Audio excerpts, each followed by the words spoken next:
Hello guys, কেমন আছো সবাই? আশা করি প্রত্যেকেই ভীষণই ভালো আছো। তো প্রথমে ভাবলাম এরকম যদি একটা ডিমের রেসিপি বানানো যায় তাহলে কি স্বাদ হবে। তারপর বানিয়ে খাওয়ার পর দেখলাম জাস্ট ওয়াও হয়েছে। বাড়ির সবাই তো ভীষণই তৃপ্তি করে খেয়েছে। আপনারাও একদিন এভাবে ডিম রান্না করে দেখবেন, আশা করি আপনাদেরও ভীষণই ভালো লাগবে। তো এই রেসিপির জন্য প্রথমে নিয়ে নিতে হবে 4টি সেদ্ধ করা ডিম। তার মধ্যে সামান্য লবণ, হলুদ গুঁড়ো, সামান্য গোলমরিচের গুঁড়ো আর সামান্য তেল দিয়ে খুব ভালো করে মেখে এটাকে 5 মিনিটের জন্য রেখে দিতে হবে। আর সেদ্ধ করা ডিমগুলো একটু করে ছুরি দিয়ে চিড়ে নেবেন, এতে করে মশলাপাতি ডিমের ভেতরে খুব ভালো করে ঢুকবে এবং স্বাদও হবে।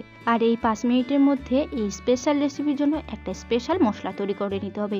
তার জন্য এখানে নিয়ে নিয়েছি নারকেল কোড়া, 6 থেকে 7টা নিয়ে নিচ্ছি কাজু, 4টি কাঁচা লঙ্কা আর কিছুটা পরিমাণে ধনেপাতা। সব কিছু মিক্সচারে দিয়ে খুব ভালো মতো একটা পেস্ট তৈরি করে নিতে হবে। এবারে ডিমগুলো ভাজার পালা।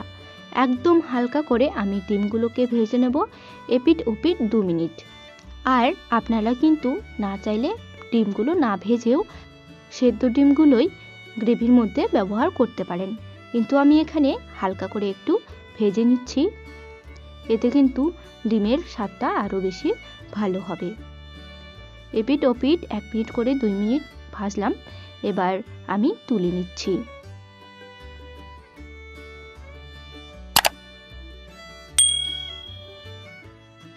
তো ডিমগুলো তুলে নিয়ে এবার রান্না করব।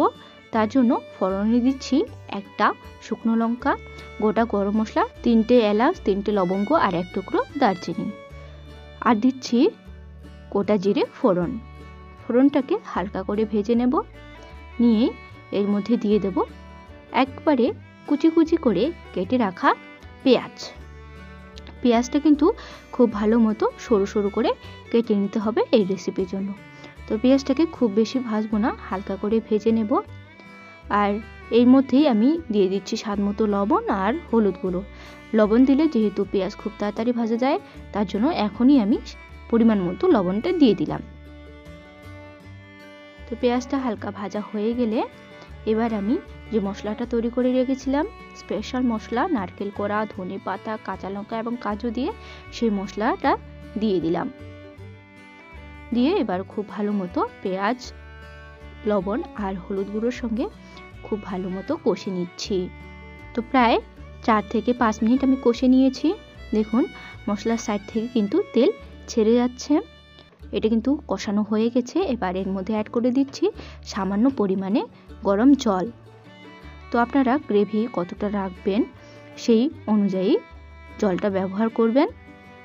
তো ঝোলটা এবার ফুটলেই এর মধ্যে দেওয়ার পালা ভেজে রাখা ডিম।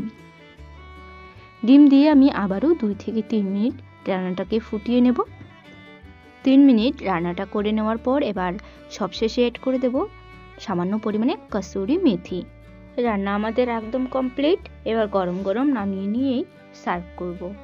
ডিনারে কিন্তু রুটি অথবা পরোটার সঙ্গে ভীষণই ভালো লাগে এই রেসিপিটা। আর আপনারা কে কে আগে এরকম ডিমের রেসিপি খেয়েছেন আমাকে কিন্তু কমেন্ট করে জানাতে ভুলবেন না। আশা করি আজকের রেসিপি আপনাদের ভালো লেগেছে। ভালো লাগলে লাইক, শেয়ার এবং কমেন্ট করতে ভুলবেন না।